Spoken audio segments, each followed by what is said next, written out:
সালাম দেওয়া সুন্নাহ, জবাব দেওয়া ওয়াজিব।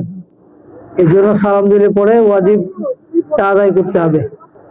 আজানের খুব বেশি বাকি নাই, যাতে সময়টা হাতে থাকে, এই জন্য খুবই সংক্ষিপ্ত সময়ের জন্য কথা বলবো। আমরা এই দেশটাকে খুব কঠিন অবস্থা থেকে পেয়েছি না, বিগত 15-16 বছর পরে খুবই বিভীষিকাময় অবস্থায় আমরা ছিলাম।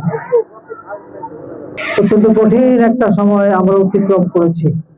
আল্লাহ আমাদেরকে সেখান থেকে মুক্তি দিয়েছেন তার নিজ দয়ায়। দেশের সাধারণ মানুষ সবাই হতাশ হয়ে গিয়েছিল যে ওই সরকার থেকে বোধহয় মুক্তি মিলবে না, কারণ ওই সরকার ঘোষণা করেছিল একবার যে 2021 সাল পর্যন্ত ক্ষমতায় থাকবে, এরপরে ঘোষণা দিয়েছিল 2041 সাল পর্যন্ত ক্ষমতায় থাকবে। আর ওই সরকারের পিছনে ছিল সমস্ত বাহিনীগুলো, police, RAB, DGFI, NSI, army, BDR, Ansar, VDP, সবাই ওই সরকারের পিছনে ছিল। এই জন্য আমরা সবাই হতাশ হয়ে গিয়েছিলাম না, গিয়েছিলাম।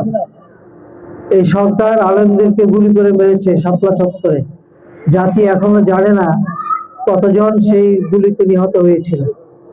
এই সরকারের সময়ে বিডিআর হত্যাকাণ্ড হয়েছে, 57 জন অত্যন্ত উজ্জ্বল, অত্যন্ত বিকাশমান সামরিক অফিসারকে গুলি করে হত্যা করা হয়েছে। ইসলামপন্থীদের কথা তো শুনতেই পারত না। জামাতের সমস্ত অফিসগুলো সারা দেশব্যাপী বন্ধ ছিল। ছাত্ররা হলের মধ্যে মসজিদে গিয়ে নামাজ পড়তে পারতো না, নিজেদের ঘরেও নামাজ পড়তে পারতো না। তারা আপনারা দেখেছেন বাথরুমে গিয়ে দরজা বন্ধ করে নামাজ পড়তো। কারণ নামাজ পড়তে দেখলে শিবির ট্যাগ দিয়ে তাদেরকে মারধর করা হতো, থানায় হস্তান্তর করা হতো। এরকম একটা ভয়াবহ এবং বিভীষিকাময় অবস্থা থেকে আল্লাহ আমাদেরকে রক্ষা করেছেন। আমরা যেখান থেকে এই দেশটাকে পেয়েছি, যে কঠিন অবস্থা থেকে পেয়েছি, আমরা কি সেই অবস্থায় ফিরে যেতে চাই? ওই সরকারের সময় যেখানে চাঁদাবাজি হইতো 100 টাকা, এখন সেখানে চাঁদাবাজি হয় কত? 200-300 টাকা। মানে চাঁদাবাজির পরিমাণ বেড়ে গেছে। কারা করে এগুলো আপনারা জানেন। আমরা কি সে আগের অবস্থায় ফিরে যেতে চাই? কি বলেন মায়েরা, বলেন ভাইরা, বলেন আমরা কি সে আগের সে দুঃসহ অবস্থায় ফিরে যেতে চাই? চাই না। তাহলে আপনাদেরকে কি করতে হবে? সামনের নির্বাচনে এমন লোকদেরকে বাছাই করতে হবে যারা কোনো অন্যায়ের সঙ্গে সম্পৃক্ত নয়, যারা মাদকের সঙ্গে সম্পৃক্ত নয়, যারা দুর্নীতির সঙ্গে সম্পৃক্ত নয়, যারা সরকারি টাকা আত্মসাৎ করে, ব্যাংকের টাকা আত্মসাৎ করে ঘরের মধ্যে টাকা রেখে দেবে, এমন লোক নয়। বরং তারা এমন লোক হবে যারা প্রত্যেকটি কাজ করার আগে আল্লাহকে ভয় করবে যে আমি যদি এই কাজটা অন্যায়ভাবে করি তাহলে আমাকে আল্লাহর কাছে গিয়ে জবাবদিহি করতে হবে। যদি কারোর প্রতি অন্যায় আচরণ করা হয়, তারা মনে করবে যে আল্লাহর কাছে জবাবদিহি করতে হবে, পরকালে তাদেরকে ধরা পড়তে হবে। এরকম লোকদেরকে আপনারা নিশ্চয়ই চান না।